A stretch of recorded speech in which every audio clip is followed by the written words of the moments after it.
Apresentam pela TV Nestante o 10º episódio de Conversar, a intrigante epopeia por mares dantes nunca navegados, da língua, da literatura, das linguagens. Hoje, nossa epígrafe é uma homenagem mais do que especial ao poetinha Vinícius de Moraes, que ontem, 19, também dia do Piauí, ele, se vivo fosse, completaria 107 anos. Nasceu no dia 19 de outubro de 1913. Vamos à homenagem ao nosso poetinha amado.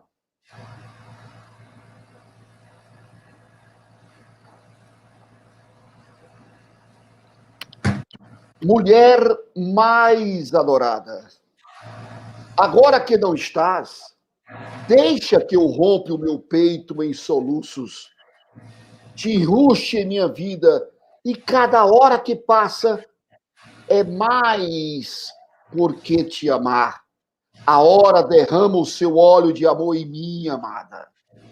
E sabes de uma coisa? Cada vez que o sofrimento vem, essa vontade de estar perto se longe, ou de estar mais perto se perto, que é que eu sei? Esse sentir-se fraco, o peito extravasado, o mel escorrendo, essa incapacidade de me sentir mais que eu, Orfeu. Tudo isso que é bem capaz de confundir o espírito de um homem. Nada disso tem importância quando tu chegas com essa charla antiga, esse contentamento, esse corpo e me dizes essas coisas que me dão essa vontade, esse orgulho de rei. Ah, minha Eurídice, meu verso, meu silêncio, minha música, não fujas de mim. Sem ti, sou nada. Sou coisa sem razão, jogada, sou pedra rolada. Orfeu menos Eurídice, coisa incompreensível. A existência sem ti é como olhar para um relógio só com o ponteiro dos minutos. Tu és a hora, és o que dar sentido e direção ao tempo. Minha amiga, minha querida. Qual mãe, qual pai, qual nada. A beleza da vida és tu, amada. Milhões, amada. Ah, criatura. Quem poderia pensar que Orfeu, cujo violão é a vida da cidade e cuja fala com o vento a flor, espetala as mulheres. Que ele, Orfeu, ficasse assim rendido aos teus encantos? Mulata, pele escura, dente branco, vai teu caminho, que eu vou te seguindo no pensamento. E aqui me deixo rente quando voltares pela lua cheia, para os braços sem fim do teu amigo. Vai tua vida, pássaro contente, vai tua vida, que estarei contigo. Poeta Vinícius de Moraes, uma das maiores vozes da poesia brasileira, da poesia mundial, da poesia de todos os tempos, do amor, da paixão, do encanto, a poesia encarnada em pessoa. Viva Vinícius, Evoé poeta sempre.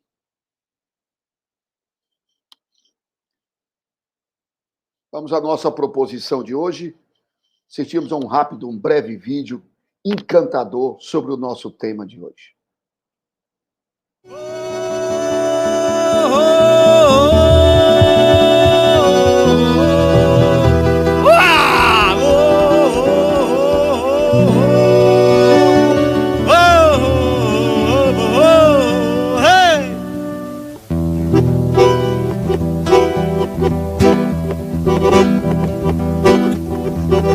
Eu demorei para ver, me despi de saber, finquei os meus pés no chão pra perceber o que não me escapa a quem não foi avisado.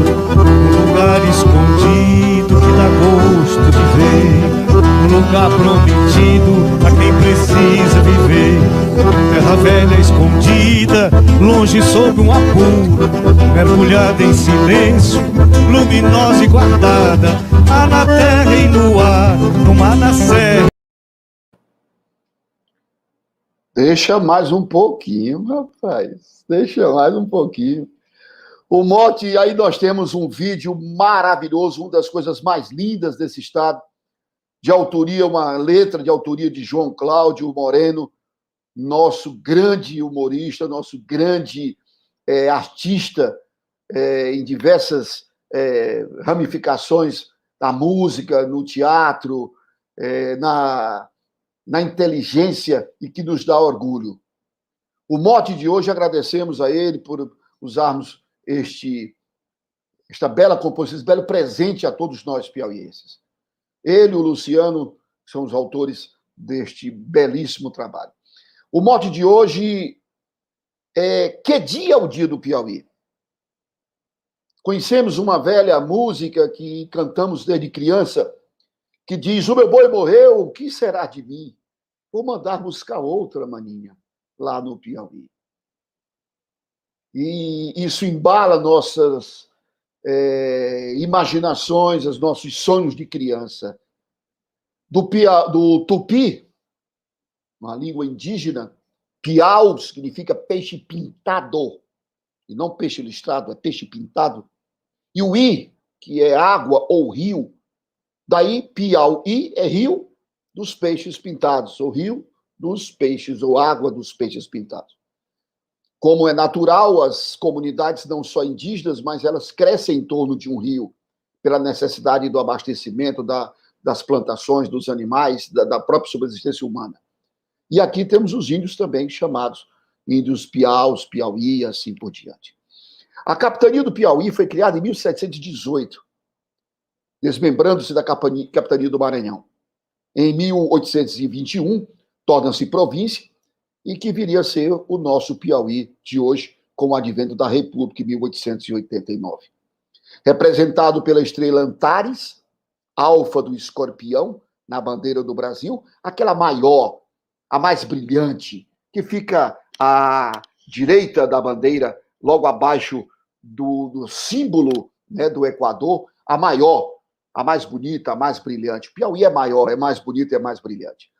Uma área de mais de 250 milhões de quilômetros quadrados, é um estado gigantesco, uma população que já passou de 3 bilhões de habitantes, uma renda per capita em torno de R$ 1.500, um PIB de algo em torno de 45 bilhões e o segundo maior crescimento do Brasil. Infelizmente, o analfabetismo entre idosos gira em torno de 40% e entre adolescentes de 16%. Existem aí 3 datas, ou pelo menos 4 datas, discutidas em torno de Dia do Piauí. 19 de outubro, 24 de janeiro, 13 de março e 31 de julho. Vamos começar o nosso enredo por aí. O clima é quente, muito quente e de lascar. Aqui o negócio é desse nível. Essa coisa de dizer que aqui está dando 36 graus, 38, é balela. Vem para cá que você vai ver o que são 45 graus na sombra.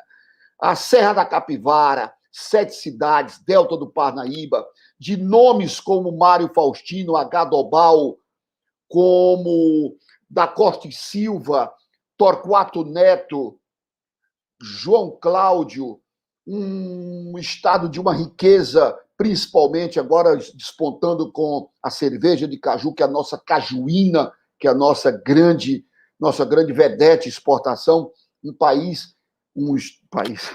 um estado de uma riqueza de um país belíssimo e encantador.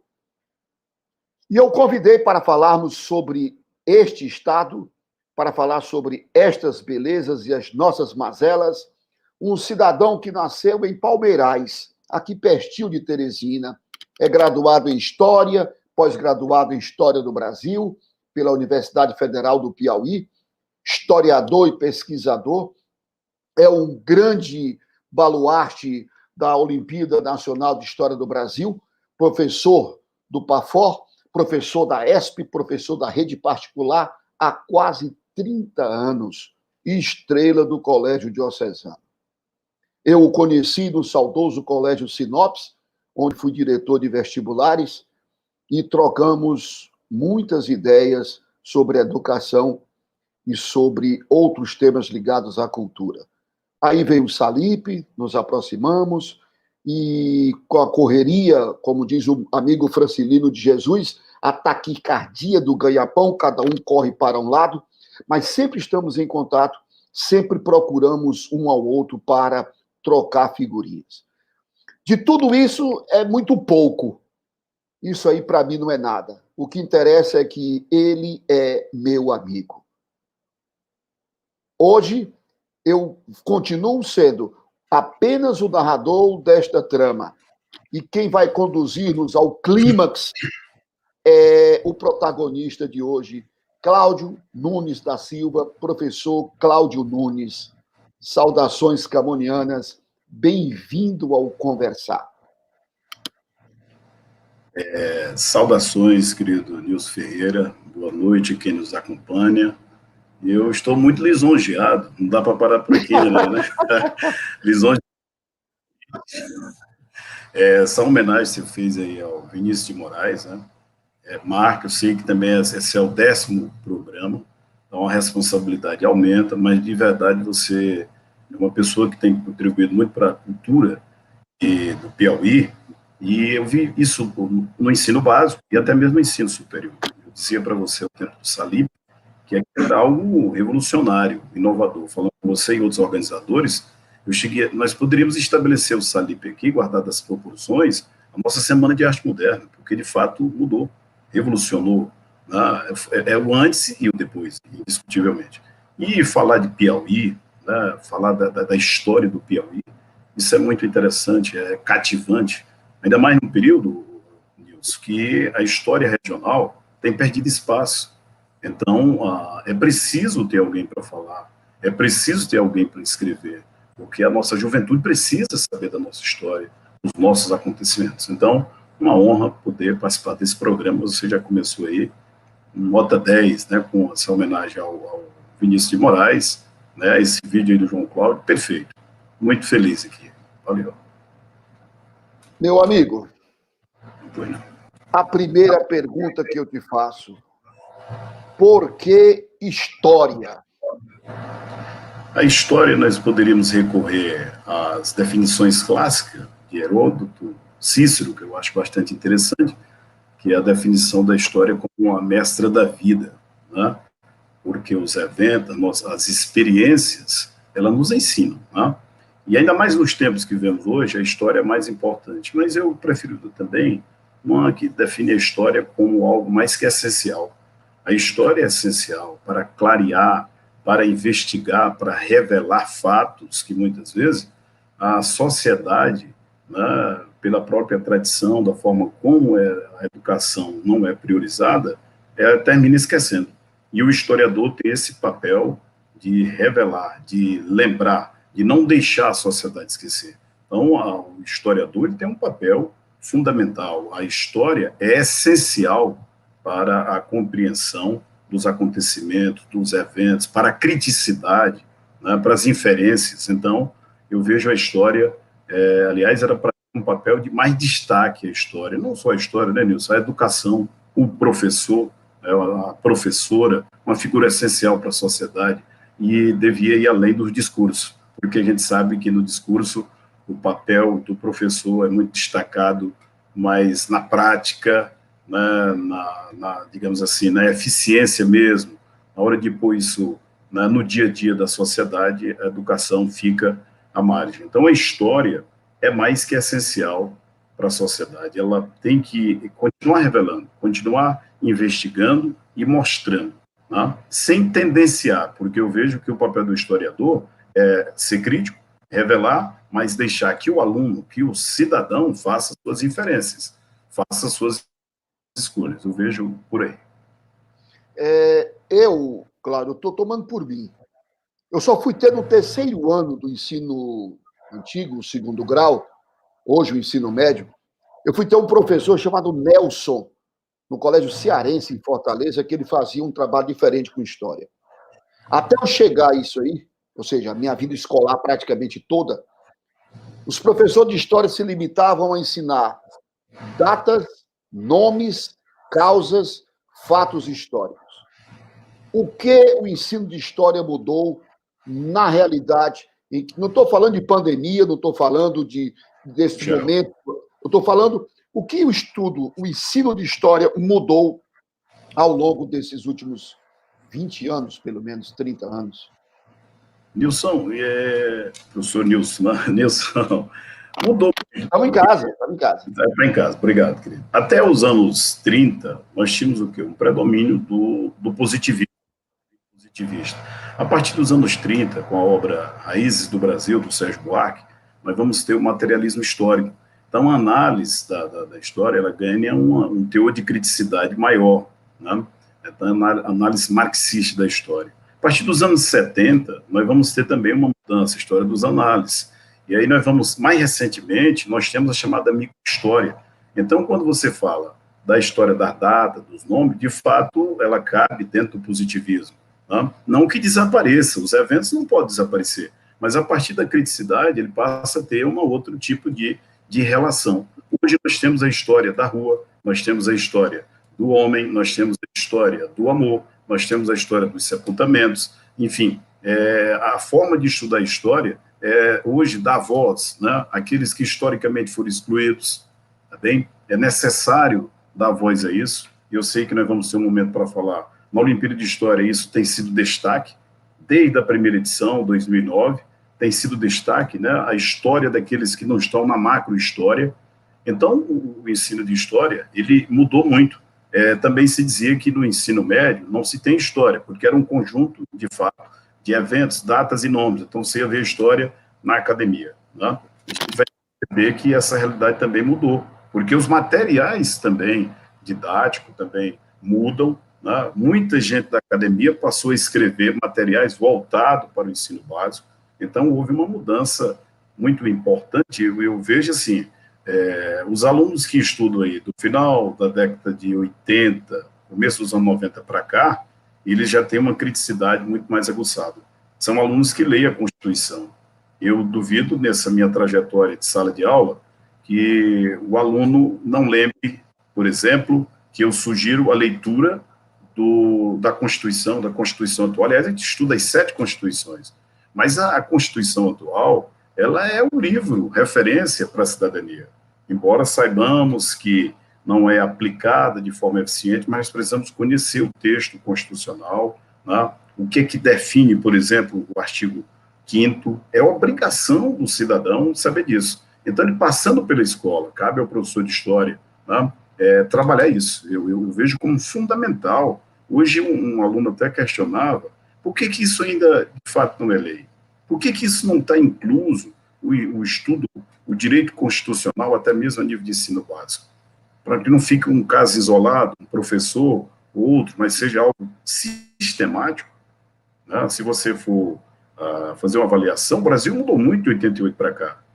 Muita coisa mudou, mas não basta, tá? No texto constitucional, se não há, entre aqueles que formam a nação, um conhecimento devido, porque aí se confunde muito o que é direito, o que é dever. Muitas vezes eu estou reivindicando algo que, na verdade, é um dever e não um direito.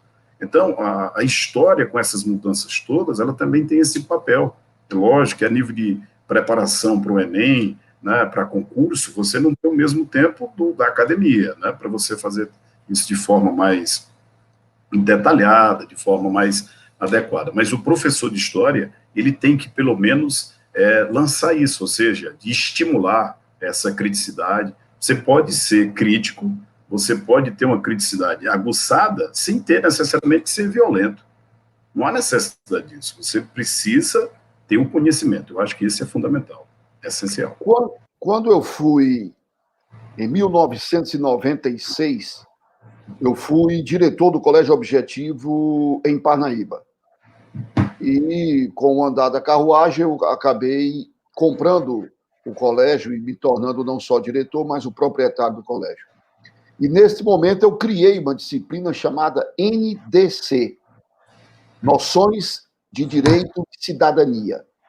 Os meus alunos estudavam do 5º ano ao 8º, na época não existia o 9º ano, eles estudavam Constituição, Estatuto da Criança e do Adolescente, Direitos Humanos, Código de Trânsito.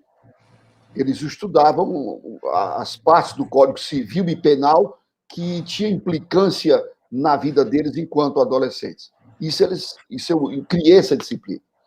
No 1º ano, eu instituí novamente a filosofia, no 2º ano, a sociologia, antes de ela voltar a ser obrigatória nas escolas. Isso em 96. Não foi para frente. Infelizmente, não foi para frente.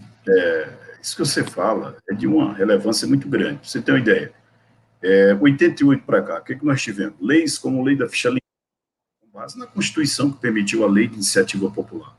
A lei, por exemplo, da Lei Maria da Penha, com base também nas mudanças da Constituição, agora o crime de feminicídio também, o Estatuto da Criança e do Adolescente, do idoso, direito do consumidor. Isso, o aluno precisa ter esse conhecimento. Ele precisa saber. Faço isso também com referência à carga tributária. Nós temos uma carga tributária que é escorchante. Mas nós temos exemplo na nossa história do século XVIII, ao tempo da mineração, que tem uma frase interessante do Antônio que dizia: Vila Rica deveria se chamar Vila Pobre, pela carga tributária que era brutal, né? Então, e a maioria era excluído. Tem um livro da Laura de Mello e Souza, Os Desclassificados, para você ter uma ideia. Então, e hoje nós temos o quê? 60 impostos. Mas você sabe qual a finalidade do ICMS? O que significa? Qual o destino dele?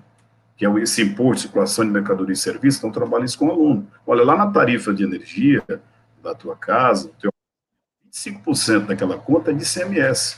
Você sabe o destino disso? Você sabe por que a família tem que pagar isso? Você sabe qual o destino do IPVA? O que é e para que serviria?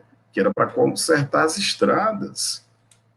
Então, é preciso que o cidadão tenha essa noção. E aí, você tem uma definição de história pela prática, né? Longe um pouco daqueles conceitos tradicionais, mais acadêmicos, mas é necessidade do dia a dia, que o aluno, né, que está assistindo a aula, saiba que ela tem, de fato, uma relação com o seu dia a dia, que ela tem uma relação com a sua vida, que pode mudar, que pode clarear.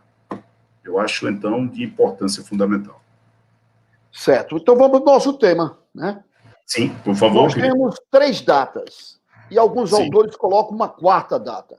Seria o 19 de outubro, seria o 24 de janeiro, seria o 13 de março, e alguns autores ainda puxam pelo 31 de julho. Eu queria perguntar a você, o que são, por que são, e, na realidade, qual destas 4 datas, ou as 3 mais, digamos, invocadas, elas representariam verdadeiramente o dia do Piauí? Nils, bom tema, né? Boa, é o que abre aí esse nosso diálogo. Seria, mas a história, ela e a literatura, o conhecimento, ele é muito diversificado e termina caminhando para outro. Mas, assim, no caso da história do Piauí, veja só, você começou muito bem falando da capitania do Piauí, 1718. O processo de ocupação do Piauí, ele já foi um processo tardio. O Piauí, quando houve a divisão do Brasil em capitanias hereditárias, o proprietário daqui não compareceu. Então, assim, nós não tivemos essa ocupação já ali no século XVI. É tardio a ocupação. É do século XVIII que é criada a capitania do Piauí, 1718, depois passa mais 40 anos submetido ao Maranhão, e aí em 1758 é criada efetivamente, mas a instalação é em 59. Então, se a gente fosse buscar datas, nós teríamos muitas datas. Essas datas aí certamente não se referem ao 18, mas ao 19, que é o da independência, o século da independência. E por que, por exemplo, o 19 de outubro? Vamos lá. O Brasil, quando Dom Pedro proclamou a independência, o Brasil tinha 19 províncias. Dentre elas, havia, inclusive, o Uruguai, com o nome de Cisplatina. dessas províncias, 5 delas se opuseram ao grito do Ipiranga, isto é, elas se mantiveram fiéis a Portugal, entre elas o Piauí. Então você tem o Piauí, você tem o Maranhão, você tem o Pará, Bahia e Latina, onde houve batalhas, efetivamente, na Bahia, Batalha do Pirajá, considerada a mais impactante, a mais importante, e a Batalha do Genipapo, aqui no norte do Piauí, lá nos arredores dos Campos Maiores. Tudo bem. Embora a história dê mais destaque ao caso da Bahia, vale destacar um fato aqui interessante. No Pará, ocorreu um episódio que é um dos mais cruentos desse processo de independência do Brasil. Porque o grito do Ipiranga não houve violência, mas essa consolidação interna foi marcada pelo sangue. E no Pará teve um episódio, Nilson, que é conhecido como o episódio do Briga e Palhaço. 256, salvo engano, paraenses, morreram no porão do navio. Então, eles ficaram nesse porão do navio e pediam água e jogavam cal. Então, é uma verdadeira carnificina, que não está, assim, muito destacada na nossa história da independência. Mas como o mote é Piauí, o que aconteceu? A primeira vila do Piauí a manifestar interesse na independência foi a vila de São João da Parnaíba, isso no dia 19 de outubro de 1822. Simplício Dias, rico fazendeiro, proprietário de navios, então ele, um grupo, declara fiel a Dom Pedro, então rompendo com Portugal. Tudo bem. Mas eles não tinham como sustentar isso, não tinham estrutura para sustentar essa independência. Tanto que eles fogem para Granja, no Ceará. Então, quando se fala o 19 de outubro, é considerado o pioneirismo de Parnaíba em ter aderido ao grito do Ipiranga. Bem, a data 19 de outubro, ela foi oficializada, né, como uma data comemorativa do Piauí por uma lei número 176, de 1937, tá bem? O Anfiso Veras Lobão Veras, que era governador, foi ele que promulgou essa lei. Vale destacar também que até o governo Mão Santa, o dia do Piauí, o feriado era só para o público, né, repartições públicas. O governo Mão Santa foi estendido ao setor privado. Ok? Então, a primeira data, 19 de outubro, podemos dizer, o Nilson, que está ligada ao pioneirismo de um movimento elitista, né, porque foi a elite de Parnaíba que promoveu isso. Perfeito? A outra data considerada importante, né, que seria essa quarta, alguém cita também Piracuruca, no dia 22 de janeiro de 1823, Leonardo Castelo Branco, mas não teve tanta repercussão. Aí nós temos o quê? 24 de janeiro foi a independência, a adesão de Oeiras, pelo Manuel de Souza Martins. Tá bem? Aí é importante porque a capital, Oeiras era a capital, a adesão da capital é uma adesão política, e aí ele já passa a ser o primeiro presidente de província. Tem essa importância. Mas se formos considerar a luta que houve a participação dos roceiros, né, do povo, daqueles que talvez não tivessem noção do que era Estado, porque é complicado você encontrar, o povo tinha consciência do que era uma independência, mas em nome de alguém, certamente. Aí sim, o 13 de março, que é a batalha, né, do Genipapo, que teria começado, inclusive, com um evento ocorrido em Piracuruca, na Lagoa do Jacaré. Foi o primeiro ataque que houve entre brasileiros e portugueses. Mas o desfecho foi lá, no 13 de março, onde as tropas de Fidié vencem aquela batalha ali, mas perde a guerra, porque o Fidié, quando tenta voltar ao Oeiras, o Oeiras já estava também, já havia declarado, né, assim, independente. Então, o que faz Fidié? Foge para o Maranhão. Aí foi um erro, porque no Maranhão ele acabou sendo o quê? Detido.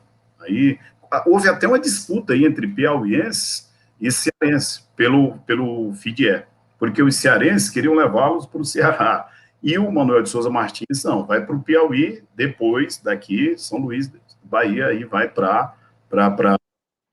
Então, assim, as 3 datas, 19 de outubro é considerado o dia do Piauí, é um evento referente à adesão de Parnaíba, 19 de outubro de 1822, o 24 de janeiro é reivindicado porque foi a adesão da capital, Oeiras, e o 13 de março é o dia do derramamento de sangue, uma batalha que começou por volta de 9 da manhã, se estendeu até às 13 horas.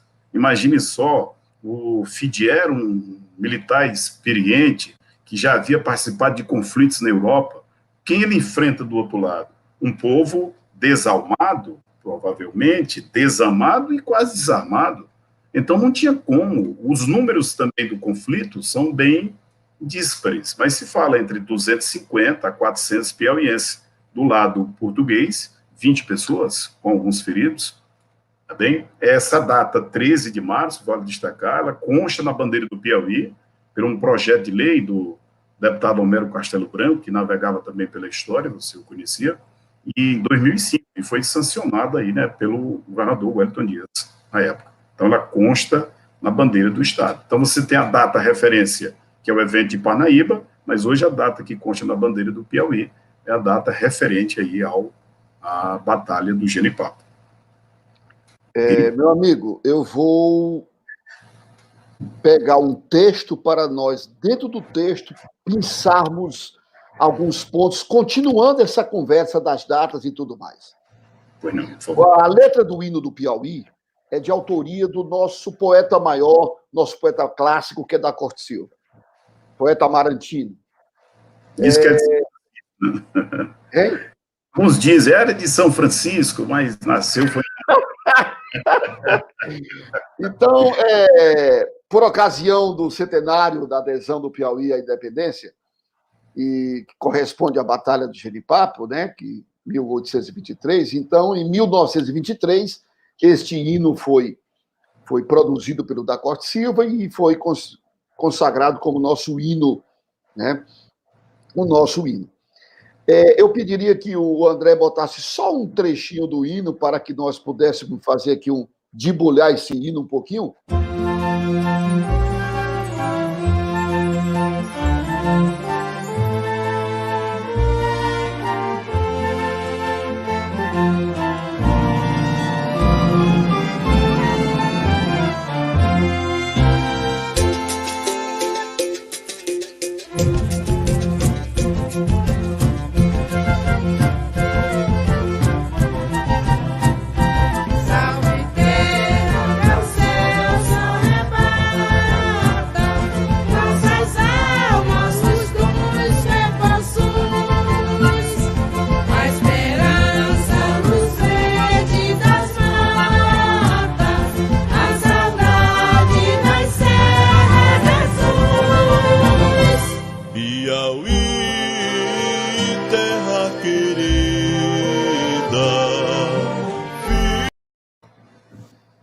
Rapaz, que coisa que fica cortando a coisa tão boa, tão gostosa de ouvir. Sempre. Que tá dando na vontade, o caba corta. Mas deixa quieto. Veja só, eu quero pegar esse texto do da Corte Silva, esse poema do da Corte Silva, e eu quero pensar algumas coisas dele. O da Corte Silva, ele diz o seguinte: as águas do Parnaíba, rio abaixo, rio arriba, espalham pelo sertão e levam pelas quebradas, pelas várzeas e chapadas, teu canto de exaltação. Aí, as águas do Parnaíba, o canto de exaltação, isso aí nos remete à navegabilidade do nosso rio Parnaíba, principalmente. Um estado que foi colonizado de dentro para fora, contrário dos demais, daí a capital não ficar no litoral, ficar no interior, de nem sequer termos esse litoral, foi trocado e perdendo, e eu perguntaria a você, isso justificaria o atraso no desenvolvimento do Piauí? Nilson, atraso são muitos fatores, né, para levar um povo, um país, um estado. Não dá para responsabilizar apenas um aspecto. Você pode até encontrar isso, mas a gente observa, Teresina em si é um sucesso. Teresina está no interior. A maior cidade do estado é uma cidade do interior. Tem gente cantando hino aí. Então, os dois são lindos. As duas produções são lindas. A do João Cláudio é um primor. João Cláudio se tivesse na vida toda composto só esse texto, essa música, ele já fez o papel de piauiense dele. E essa produção do hino do Piauí, com diversas vozes e arranjos, folclóricas e arranjos e cenários do nosso Piauí, é uma coisa linda, é de encher o peito. Voltemos. Muito bonito. Mas, querido Nilson, até no próprio hino, hoje nós temos questionamentos ao hino do Piauí, porque a história que dá voz aos excluídos, né, ela resgatou muita coisa do tipo assim, por exemplo, hoje é muito forte a questão da defesa das políticas afirmativas. As políticas hoje podem até não ser fortes, mas o movimento em prol delas é muito forte mundialmente, você compreende isso. Por exemplo, a mudança de nomes de lugares. Nós tínhamos uma escola aqui em Teresina, na Miguel Rosa, que era a unidade escolar Domingos Jorge Velho, que é um dos pioneiros, né, aqui na chegada ao Piauí, né, inclusive o nome do rio, aquela coisa é atribuída a ele. Mas depois, quem era o Domingos Jorge Velho? Um sertanejo, um bandeirante, que passou, como é que o bandeirismo passou a ser visto dentro da outra concepção de história? Aí você vê uma diferença significativa. Na história positivista, o bandeirante foi o desbravador, foi quem espraiou o território, espraiou a civilização.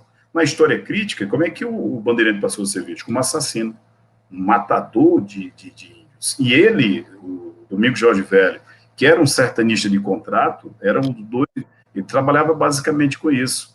Índios e povos quilombolas, ou seja, os quilombos, no caso, Palmares foi destruído por ele. Então, povos quilombolas, né, que é uma expressão de hoje, mas os quilombos da época. E também tribos foram dizimadas, escravizadas também por ele. E ele continua no nosso hino, né, porque quando se diz que... Esse detalhe que você está colocando, esse detalhe que você coloca, é na estrofe seguinte, em que ele diz: desbravando-te os campos distantes, na missão do trabalho e da paz. A aventura de dois bandeirantes, a semente da pátria nos traz. Meu amigo, dois bandeirantes aí, o hino se refere a os dois domingos. Domingo Jorge Velho. Domingo Jorge Velho e Domingo Mafrense. Daí o nome gentílico de Mafrense, por conta do Domingos Mafrense. Esses caras exterminaram praticamente tudo que tinha de índio no Piauí. Então, não é um erro, não é uma leitura equivocada de um hino em que se exalta exterminadores do seu povo nativo, que no caso eram os índios? É importante entender que, quando o hino foi composto, ele foi composto dentro de um contexto historiográfico que permitia isso tranquilamente. Tanto que esse revisionismo ele é mais recente. Você vê que é um movimento mundial, né, pelo fim das estátuas, que homenageiam pessoas que fizeram uso da escravidão, que se beneficiaram da escravidão. Então, é algo mais recente. Aí onde entra a história de novo. O que foi o Domingos Jorge Velho? Foi um homem de seu tempo. Uma releitura, né? É preciso, aí entra cada contexto que se vive, governos, que faz uma releitura da história. Então, você vai a São Paulo, onde você olha, tem uma homenagem ao bandeirante. O que vai fazer? Vai destruir tudo aquilo, vai mudar o nome. Se mudar nome, não houver uma conscientização das pessoas, e se não for trabalhado, eu não vejo isso assim como tão impactante para a própria sociedade. Seria mais interessante que você tivesse as visões. Quem foi esse cidadão nessa ótica aqui, positivista? Isso e aquilo. O que foi esse cidadão numa visão crítica? Eu acho que acaba informando mais, na minha percepção. Então, quando você fala da questão do atraso do Piauí, aí eu disse, se você volta ao século XVIII, no tempo da mineração, a capital do Brasil ainda era Salvador, então aqui mais próximo. O Piauí chegou a ser a 5ª capitania do Brasil. Qual era o produto básico, principal da exportação? O gado vivo. Daí a história do meu boi morreu, que será de mim. Então, era o grande exportador, né? 100 mil cabeças de gado por ano. No final do século XVIII, no entanto, houve uma mudança de eixo econômico, né? Porque a mineração, que já estava, né, no hoje sudeste do Brasil, ela entrou em declínio. Ela entra em declínio e o que vai ocorrer? Nós temos uma situação que, pós-mineração, vem uma outra atividade agrícola, só que no Sudeste, que é o café. Então, uma mudança de Minas para o Vale do Paraíba, que passa a ser, digamos assim, o novo ponto de referência da economia, né? Tanto que se dizia, o Brasil é o café é o vale. Depois o café do Rio vai ter grande expansão no oeste de São Paulo, daí vem a indústria. Então, observe que a cada passo ia ficando mais daqui. Este é um dos. Agora, nós temos outros tantos fatores que contribuem também para um atraso. Como as elites políticas, ao longo das gerações, foram tratando o Estado, né? A questão das prioridades, a questão de quê? Das escolhas, né? Se você pega o livro lá, A Origem Oligárquica do Piauí, você vai observar que, historicamente, 5, 6 famílias dominavam o Piauí, né? Até os anos 30. A partir dos anos 30, tem uma reorganização, até o que se diz assim, o Brasil, em 30, teria vivido uma revolução. Essa revolução, ela no Piauí provocou só um reordenamento oligárquico. Então, nós não vivenciamos isso, efetivamente. E eu acho, professor Nilson, que a grande revolução, efetivamente, será com a educação, que já avançou muito no Piauí, já avançou muito. Olha, você pode ter certeza, você conhece essa realidade. Tem muita gente aí fazendo um trabalho belíssimo nas escolas, tanto públicas quanto privadas, né? Até alheio mesmo a essa questão de prioridade oficial, mas fazendo um trabalho fantástico, belíssimo, tá bem? E eu não tenho dúvida que isso, sim, né, dará ao Piauí um salto significativo no futuro. Mas ainda, felizmente, nós poderíamos aqui destacar diversos fatores que caracterizam que a educação não é prioridade de verdade. Em discurso, ela nunca deixou de ser. Tá bem? Então, Nilson, desculpe. Até para você, desculpe, um tema desse sobre o hino é complicado também em sala de aula. Como é que você vai abordar isso? Porque isso mexe com algo que é símbolo do Estado, o hino. E aí? Aproveitando essa questão dos dois bandeirantes, a questão do índio, o Piauí, entre o século XVII e o século XIX, e por aí ele tinha em torno de 17 tribos indígenas. E até bem pouco tempo, isso era lá dado aos quatro cantos, que o Piauí era o único estado do país que não tinha mais índio. Não existia mais nenhuma tribo.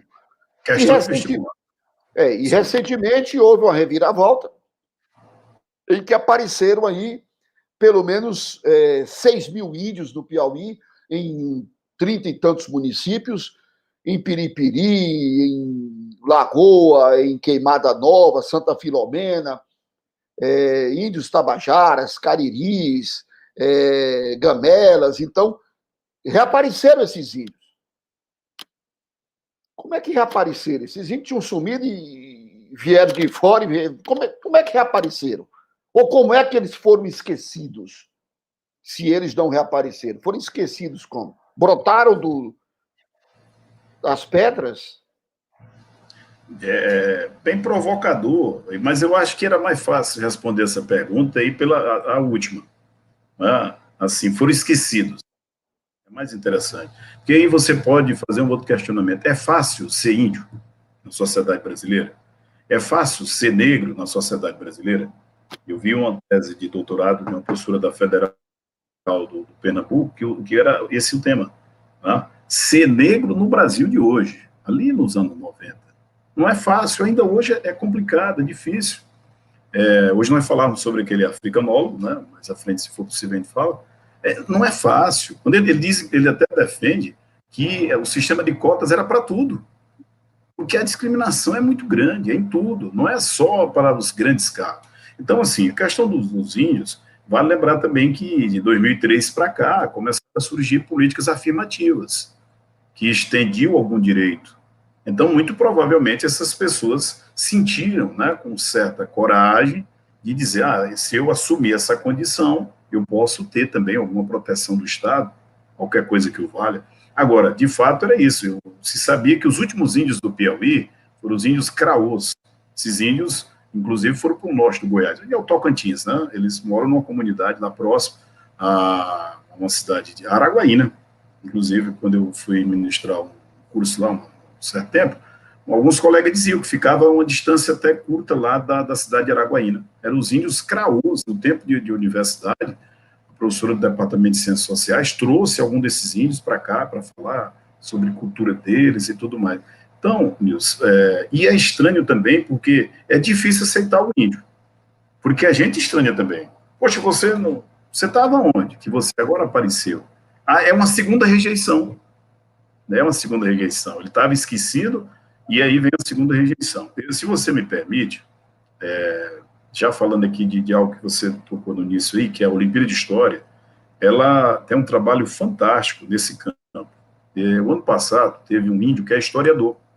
E esse índio, numa entrevista, ele falava assim: não existe a história dos índios. Isso é um erro. Não existe história dos índios. Existe história de cada povo. Cada povo tem sua história, que quer ser contada por aquele povo, e não pelos outros. Os caras chegam e dizem: os índios são estes, classifica os índios de acordo com isso também. Isso vai ser um erro profundo. Não existe isso. Cada povo tem sua cultura, tem seus valores, e quer talvez nem contar essa história para os outros. E vocês vão lá, arrumam a gente direitinho, põe dentro de um livro, num documentário, por exemplo, aqui são os índios, né? Como se fosse algo assim, sei lá... Catalogrado, né? Exatamente. E é catalograr... Então, assim, fica muito caricato. E essa crítica por parte dele. E a Olimpíada, ela tem trazido um trabalho que eu achei muito importante, assim, dar voz aos excluídos e principalmente aos esquecidos. De que maneira? Permitir que as equipes que participam da Olimpíada, elas descubram personalidades, né, do seu município, personalidades do seu estado, que tenha relevância em algum fato histórico e não tenha tido, digamos assim, essa visibilidade que devia ter. Então, ela tem permitido, o catálogo feito pelos alunos no ano passado está concorrendo a prêmios. É algo inédito no Brasil, porque surgiram figuras aí que não tinha nem noção, você não estuda isso na macrohistória. Então, muito, muito interessante esse trabalho que vem sendo feito.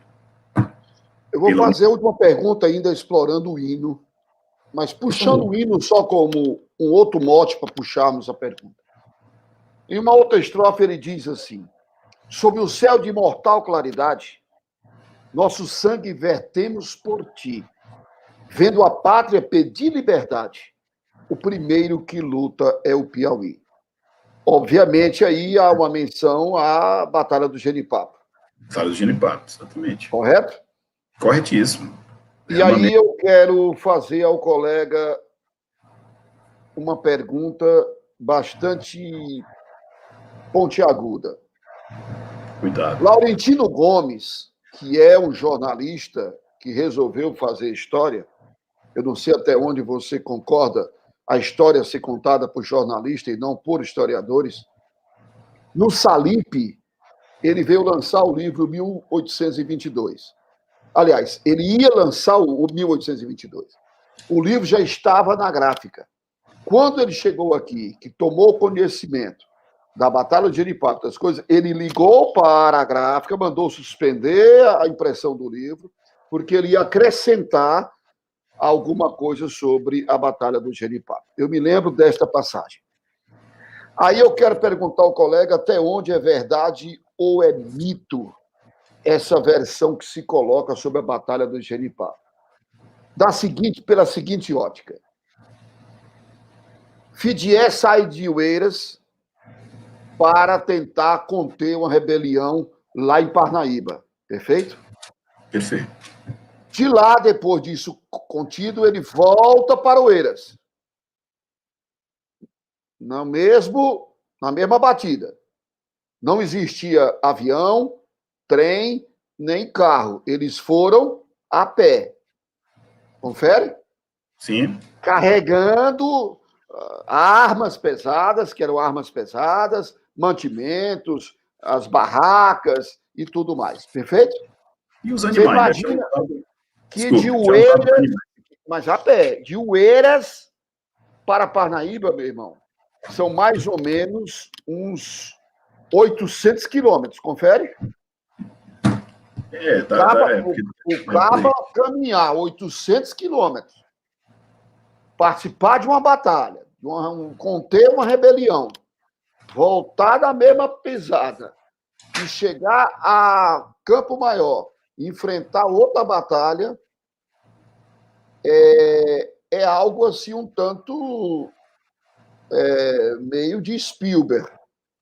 Eu pergunto ao colega, até onde eu me deparo, homens que eram armados, homens que eram treinados para a guerra, se deparam com camponeses, com foice, machado, pá e tudo mais. Até onde essa versão, questionada por alguns, que essa versão é outra versão maquiada da história, como a independência, Lei Áurea e outras coisas? Professor Nilson Ferreira, amigo Nilson, esse é o grande lance da história. E eu acho que até o nome do programa ajuda muito. Conversa. Você poderia ampliar conversões. A história é isso. É complicado você chegar e dizer, olha, essa versão é incorreta ou ela é falsa, porque ela tem uma argumentação, ela tem uma base. Agora, só para a questão do deslocamento, é bom lembrar também que, desde o século XVIII, era muito comum já o uso também de animais de carga, né? Já havia o tropeirismo, o tempo da mineração, então isso também facilitava. Lembrando também que, veja só, lá foi 19 de outubro, a adesão da Parnaíba. Então, o evento em Campo Maior já foi em março de 23.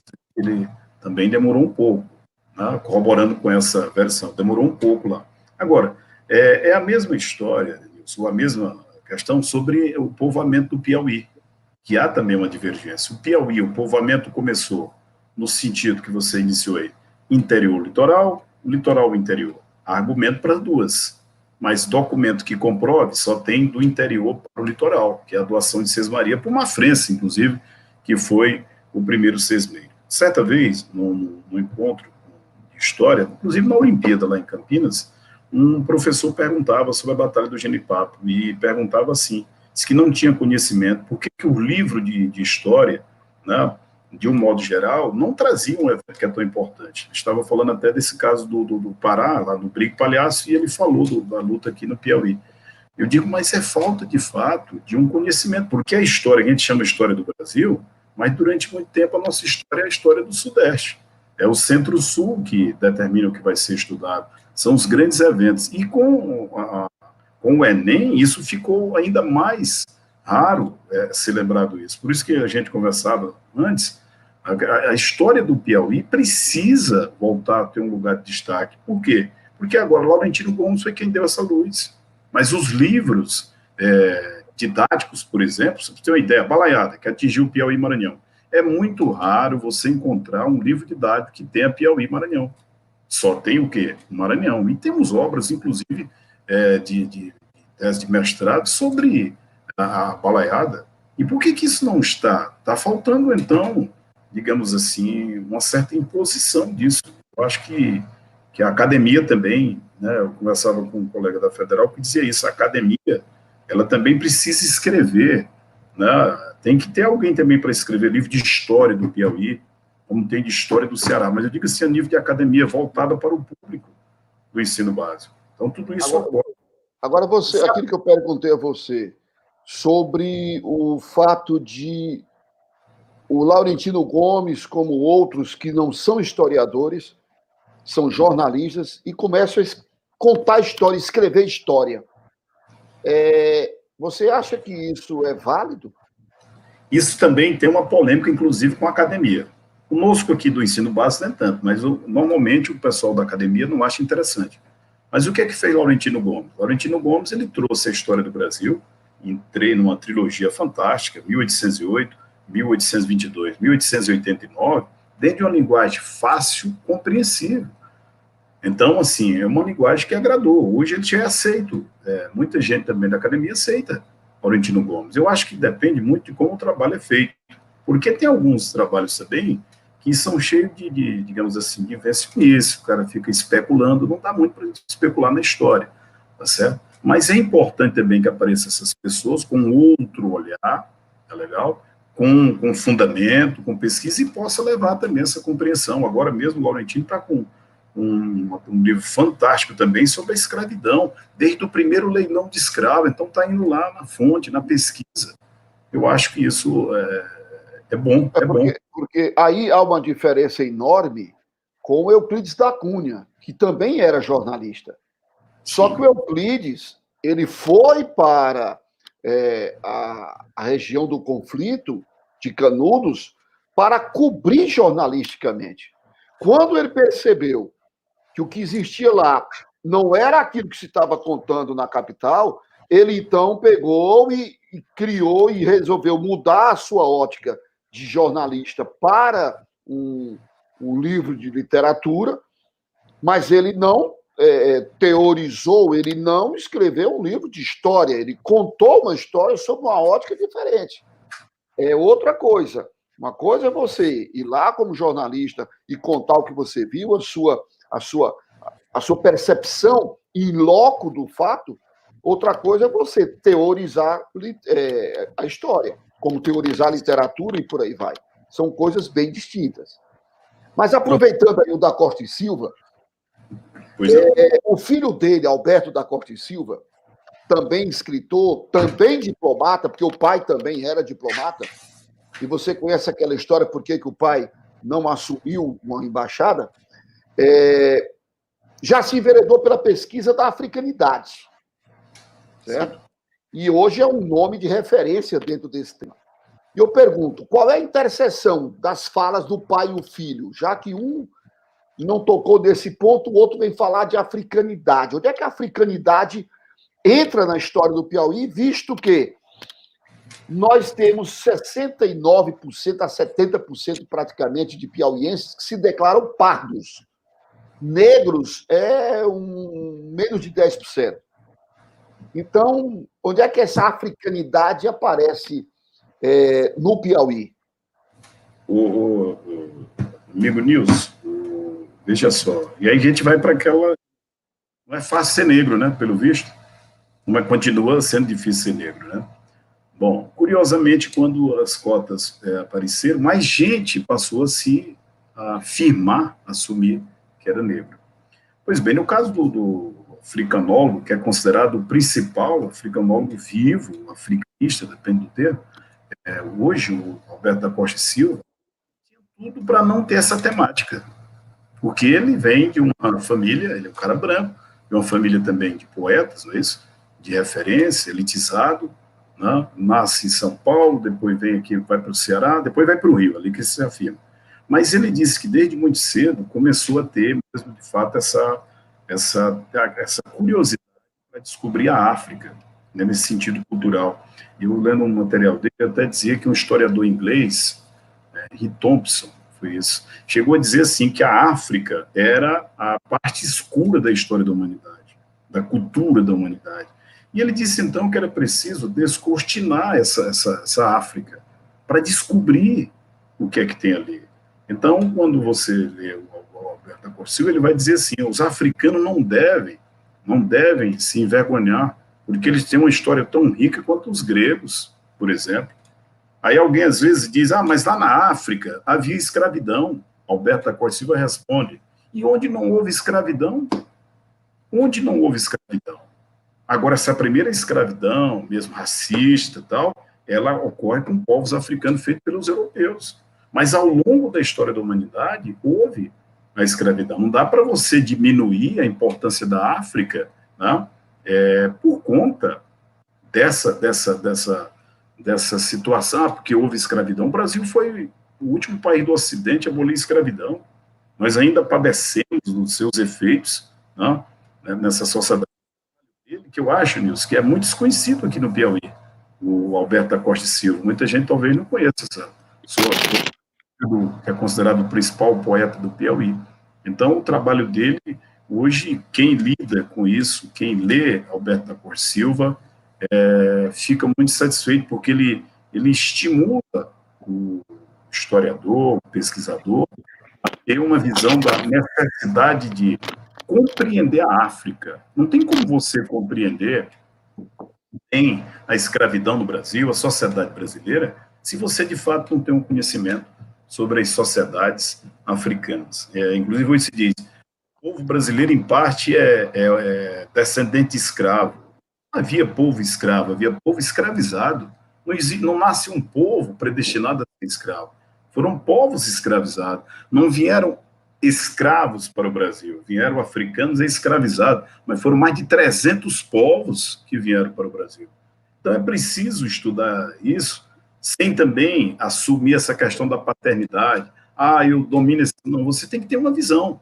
A sociedade brasileira, para ter essa visão plural, é necessário que você compreenda um pouco, né, das culturas nativas, das culturas africanas. Eu, quando, em 2012, estava na Unicamp, num curso lá da Olimpíada de História, e teve uma doutora em História da África trazendo isso, porque até bem pouco tempo havia poucos materiais. Não era obrigatório o ensino de História da África, não era obrigatório o ensino de História dos povos nativos. Bom, mas aí os caras queriam acabar com a história, não sendo mais obrigatório nem a história. E aí, como é que vamos estudar a história dos que não tem visibilidade, os excluídos? Complica, né? Olha só. Olha o tamanho do... Olha o tamanho do tijolo do rapaz. Então. Né?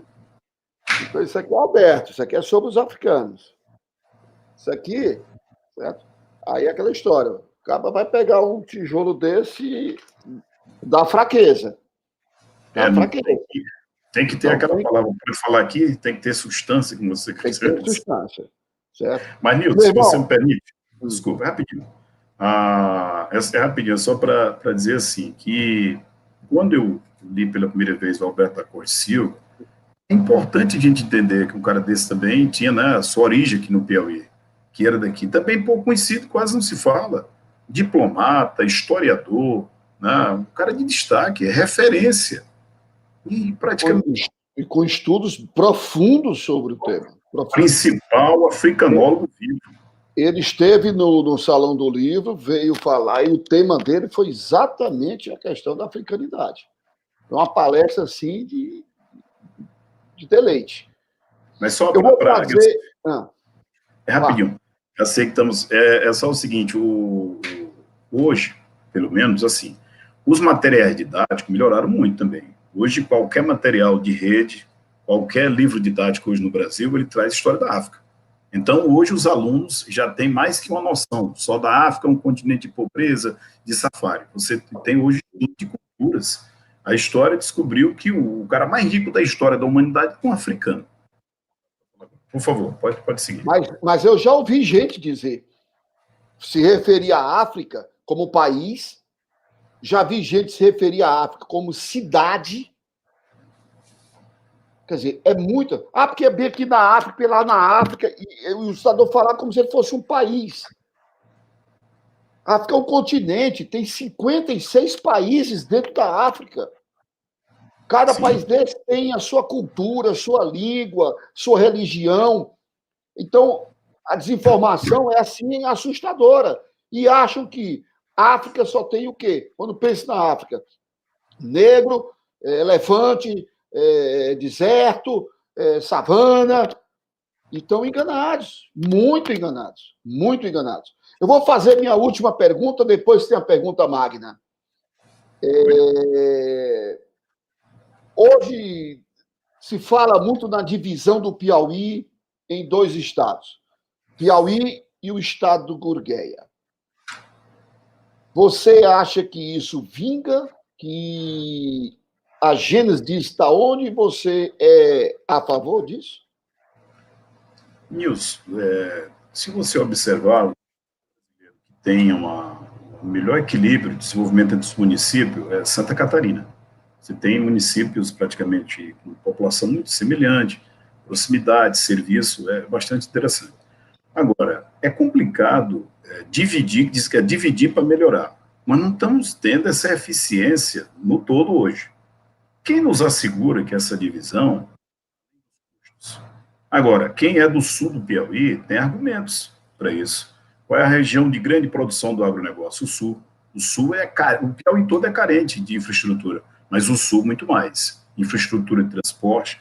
Primeira chuva que deu agora, você viu as imagens, é triste aquilo ali. De energia, né, de serviços também da área da saúde, serviço de segurança, que também é geral, né, uma falha geral. Então, eu vejo com muitas reservas essa questão da divisão pelos modelos de gestão que temos, pelas gestões que temos. Nós não temos gestões de excelência. Então, como é que vai assegurar que a divisão irá fazer mudar, porque são as mesmas figuras, praticamente. Então, isso não seria mais um reordenamento, tá bem? Embora eu concorde que a divisão, para ter eficiência, seria legal. Agora, para reorganizar, vou citar 1930, o reordenamento oligárquico. Você é um rapaz que gosta de eufemismos. Eu diria realocação dos seus. É um novo governo, é uma nova secretaria disso, daquilo, um novo tribunal disso, daquilo, é um novo tudo. Dá para organizar e botar todo mundo, o filho de todo mundo. Posso citar Lima Barreto? Seria mais uma brusundanga? Meu irmão, tem uma pergunta magna que é um outro amigo nosso, professor de história, que fez uma pergunta para você. André, por gentileza.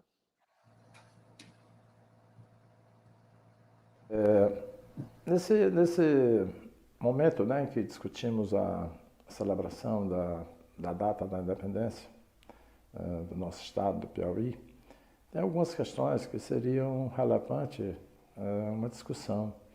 Eu gostaria que você fizesse uma reflexão sobre a questão da participação popular no processo de independência, que eu vejo uma contradição, porque esse movimento está lastreado no liberalismo europeu. E os pressupostos do liberalismo, né, como movimento de liberdade, de igualdade, numa sociedade tão desigual àquele momento da independência como ainda hoje. Eu gostaria que você fizesse um paralelo entre os profundos níveis de desigualdade existentes naquela sociedade e como é que você vê hoje esse momento no nosso Estado. A partir dos pressupostos que orientaram o nosso processo de independência. Mestre Brás, cidadão, sinonimia de história isso aí, viu? Assim como Moisés, outros tantos, Antônio Cardoso, mas o Moisés e Brás, eles estão ali para os historiadores aí como os gurus, né? Você sabe muito bem disso. E eu acho até que... O Valdir Soares... De grande referência, o seu citou... Está passando por problemas de saúde sério, mas um grande professor, o professor Fortes Brito, grande, outro professor. Grande cidadão também. O Valdir, eu sempre fui substituindo o Valdir, mas somos grandes amigos. Bom, o que o Brás falou, e falou muito bem, foi até, de certa forma, discutido, né? Porque nós falamos ali, a independência, no caso da Batalha do Genipapo, teve uma participação popular, mas quem estava liderando esse processo era a elite. Né? O governo que se forma a partir da independência não é um governo popular. Também não é uma característica só daqui, na verdade é do Brasil. O projeto de separação foi um projeto elitista. Por quê? Quem vai comandar é a aristocracia rural, com a Casa Real Portuguesa. Isso está explícito na Constituição de 24. É uma Constituição que traz o voto censitário, que traz o voto indireto, questão Enem 2019, inclusive, quem votava era a aristocracia, porque o critério era ter terras ou bens de raiz, comerciais, industriais, ou 100 mil conto de réis, passando longe do povo. E aí, o Brás falou bem do contexto do liberalismo. As forças que assumiu a condução do processo de independência no Brasil eram forças aristocráticas. Aqui não havia uma burguesia como houve na Europa, tá certo? Então, o poder... ele se constrói, esse Estado brasileiro, mas em torno de uma elite privilegiada, evidentemente. E aí o Estado vai padecendo, porque não era prioridade. Quando é que vão surgir políticas públicas na história do Brasil? Quem é o primeiro presidente, o primeiro governo que, de uma maneira ou de outra, inclui povo no governo, por razões as mais diversas? Getúlio Vargas. Isso são o quê? Anos 30. Até lá não... Perfeito? Então, Vargas, sim. Olha, Deus, na República Velha se dizia assim, a questão operária é um caso de polícia. que fez Vargas? A questão operária é um caso de política. Ele começou a conceder direitos, isso e aquilo, colocou por mais dentro um certo controle político, né, porque isso é o populismo. Mas até ali você não tem política pública alguma praticamente no Brasil. Exclusão total. Então, agradecer ao professor Braz, professor de História, um leitor, assim, quanto mais, de uma visão crítica fantástica, também um grande amigo de longas datas, um irmão, professor de História de escolas particulares, secretário de Educação do município de Cabeceiras, um trabalho belíssimo em Cabeceiras, e na escola, principalmente na rede privada, em Teresina, com serviços assim, inusitados. Um grande abraço ao amigo Braz. Vamos ao nosso epílogo. Eu tenho 3 perguntas para fazer ao amigo, para nós fecharmos esta noite. Qual livro você está lendo? Posso mostrar? Deve. Nosso tempo é diminuto, né? Mas eu estou, de novo, fazendo isso aqui. É um livro do historiador inglês Charles Ralph Boxer, que foi me presenteado pelo professor de matemática, é um grande leitor, já tinha lido. Este livro, nosso amigo Carlos Alberto Pessoa, que você o conhece, grande professor de química, também já o leu, tá certo? E eu estou lendo de novo, porque é um livro fantástico, que é uma nova leitura sobre todo o processo, né, das grandes disputas no período colonial, no contexto da União Ibérica, onde ele tem uma nova definição para a Primeira Guerra Mundial. Ele diz que, no sentido mais amplo, ali já havia ocorrido a Primeira Guerra Mundial. Então, bastante interessante. Nós falávamos do Laurentino Gomes, o livro dele sobre a escravidão, esse já está em curso. Tranquilo. Qual livro você sugere para os nossos amigos que nos acompanham, os nossos amigos estão se tornando amigos fiéis aos nossos programas às terças-feiras? Que livro você sugeriria que eles lessem? Nilson, eu já respondi essa pergunta, eu acho que, bem, não sei bem quantas vezes, mas sempre pergunto, qual o livro que você leu, que você tem como livro referência? Um livro do Sérgio Buarque de Holanda, Raízes do Brasil.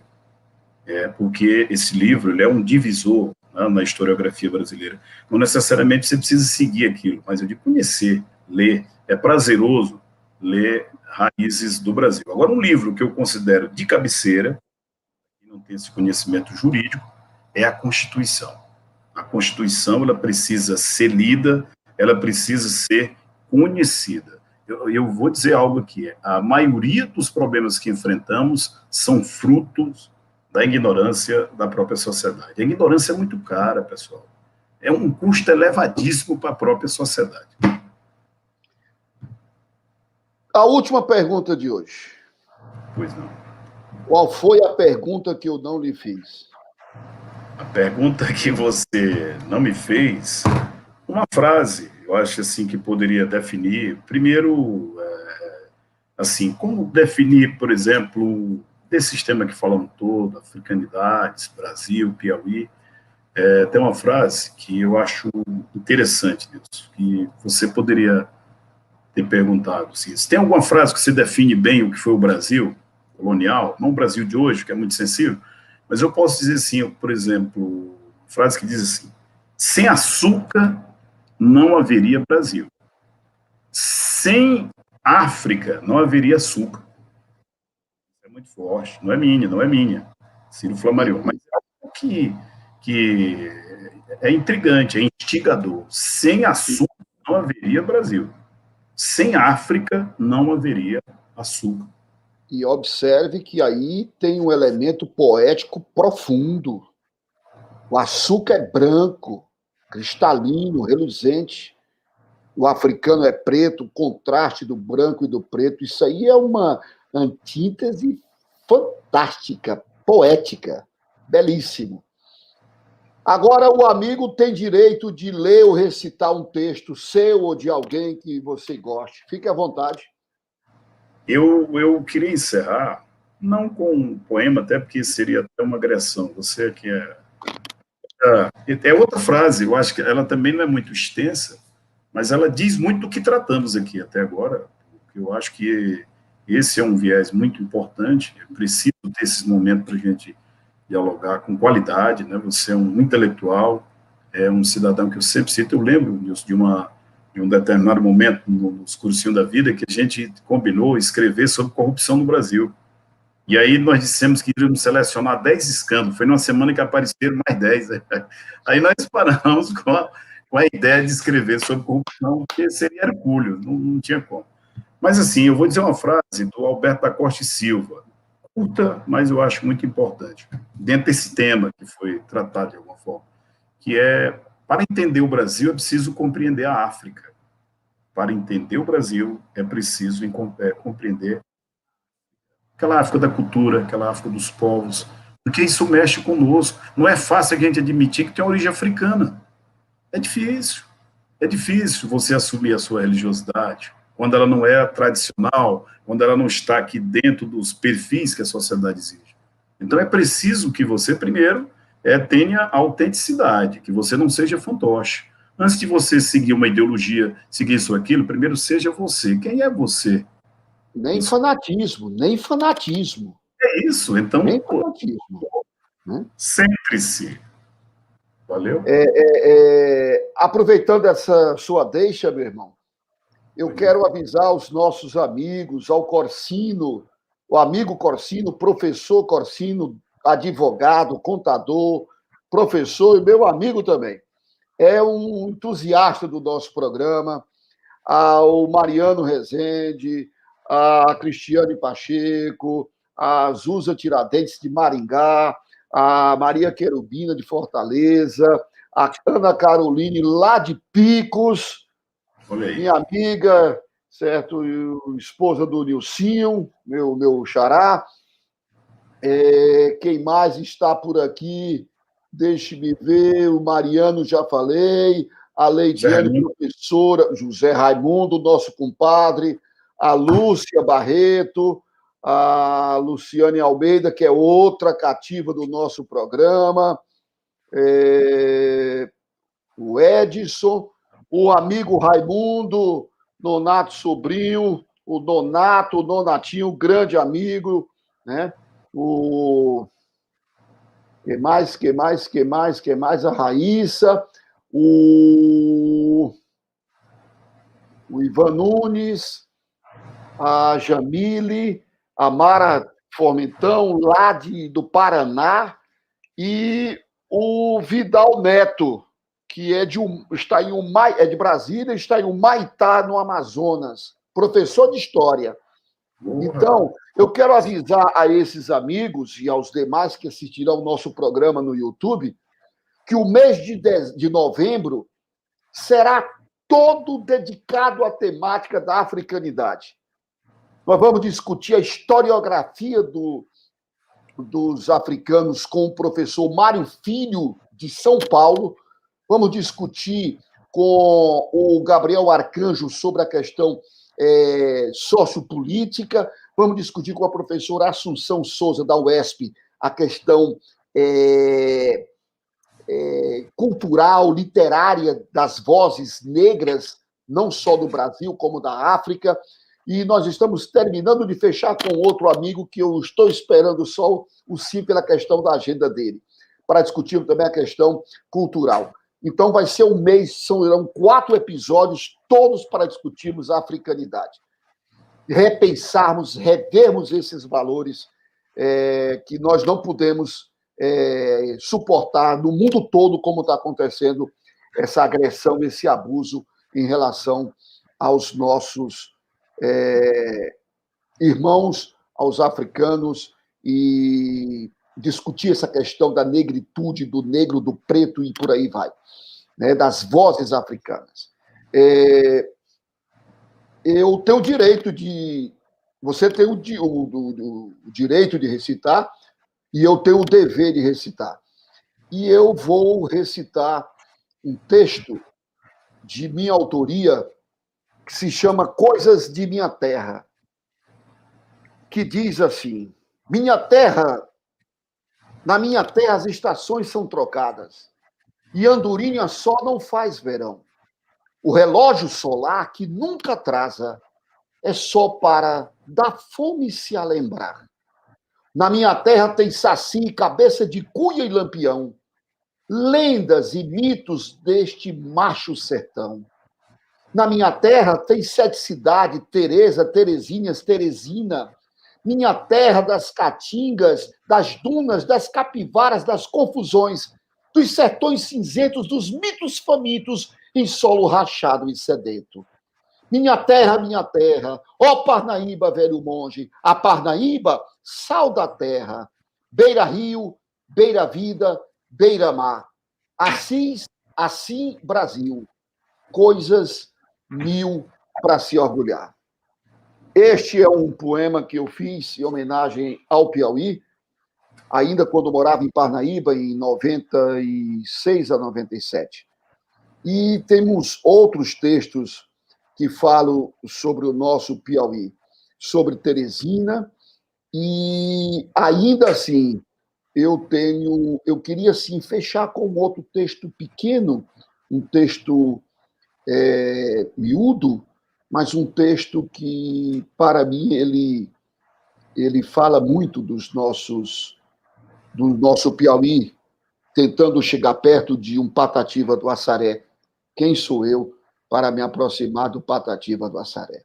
Mas aqui é uma homenagem a ele, nessa nossa linguagem nordestina. E diz assim: visões de Alemar, de Aqueimar. Não, esse não. Alumbrações do Sertão, desculpe. E ele diz assim: não é nada não, sou moço. E é só manhemejar, chamando as sereias para te encantar. Aqui o mar é um sertão cinzento e o solo é um dizendo prem, rachando pelos homens de tantas letras e de pouca obra. Vou falar com o Saci para chamar Lampião, se juntar com o Zumbi e pedir proteção para o meu padim. Se vai ser na Lagoa do Postim, nas 7 cidades, em riba da Serra das Capivaras ou no Encronto das Águas, o lugar da peleja não interessa. Com faca e ronco de barriga, uma tal de revolução há de haver. Quem vai ganhar, quem vai perder, ninguém sabe, não. Se Oxalá ajudar e nossa luta entrar, vai ser toda a nação. Sem fome, sem analfabetismo, sem violência, sem discriminação. Um pouco de sossego no fim dessa peregrinação.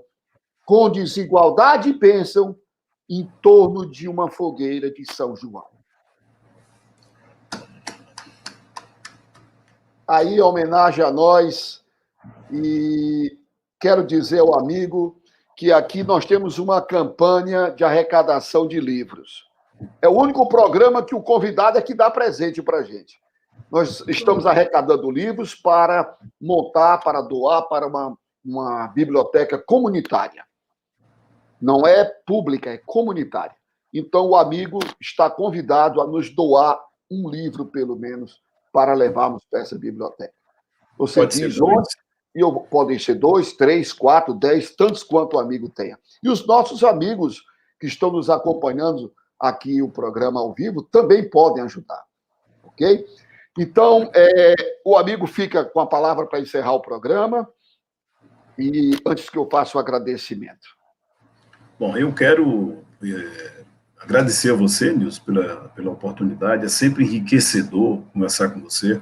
Nós temos uma frequência de diálogo, né? E agora o diálogo virtual até se intensificou, a gente conversa muito. E você é uma referência, tá certo? Você está sempre preocupado com essa questão da cultura, da qualidade também da cultura, do trabalho, da pesquisa, da informação, digamos, da criticidade. Da criticidade com responsabilidade, né? Você pode ser um crítico sem necessariamente estar com a faca na ponta do queixo. Então, assim, e a gente tem essa afinidade por isso, por conta dessa busca pela qualidade. Então, eu só tenho a agradecer, sei hoje do tamanho desse programa, né, do acesso que tem, da qualidade da sua audiência. Então, fico muito honrado e à disposição para contribuir, quando possível. Estarei assistindo, estarei sempre presente. Perfeito? Muito obrigado a você e sua audiência. Nós todos somos gratos por ter aceitado compartilhar conosco sua bagagem. E convido os amigos para o próximo episódio. O nosso protagonista será Vavá Ribeiro, músico, letrista. Vamos falar sobre poesia da música ou música poética. Vamos falar sobre a música piauiense, vamos conversar sobre composição de música, a qualidade dos nossos músicos. Esperamos vocês. Até a próxima semana para honra e glória de meus ancestrais. Obrigado, meu amigo. Valeu, querido.